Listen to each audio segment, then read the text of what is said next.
È uno rally che va sulla scia della tradizione del rally del Veneto. Il Veneto ha una grande tradizione in questo settore, è un rally che lo vogliamo legato al territorio, nasce dal basso, vuole mettere insieme oltre che questo sport anche i prodotti del territorio, sono momenti di convivialità, di festa insieme.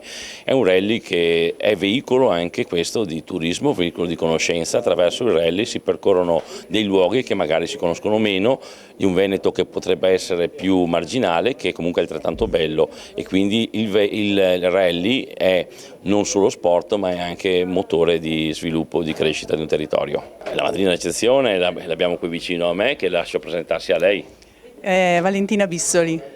Valentina è una modella di fama internazionale, ben conosciuta, e quindi da sempre è veronese, e quindi anche lei è, tra virgolette, un prodotto del territorio, qualcosa di nostro che ci accompagna in queste edizioni. L'appuntamento è il 13-14 di settembre, prossimo 21, vi vogliamo tutti in Val di Lasi, tra Badia Clavena e i Lasi.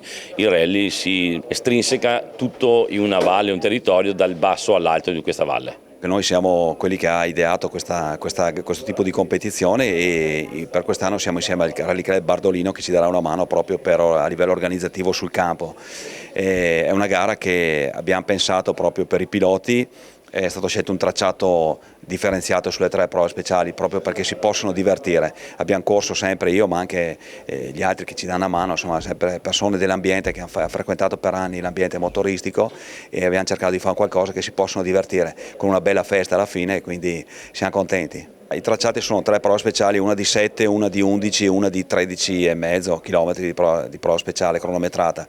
E poi alla fine, insomma, la cosa che più ci è piaciuta è il fatto che tante aziende della zona, ma anche aziende più importanti, hanno creduto nel nostro modo di lavorare. Al di là della proposta della gara, che è sempre qualcosa di galvanizzante, anche il nostro modo di fare nell'immagine, nel curare tante cose semplici, insomma ci siamo fatti sulle mani, che abbiamo lavorato da veneti.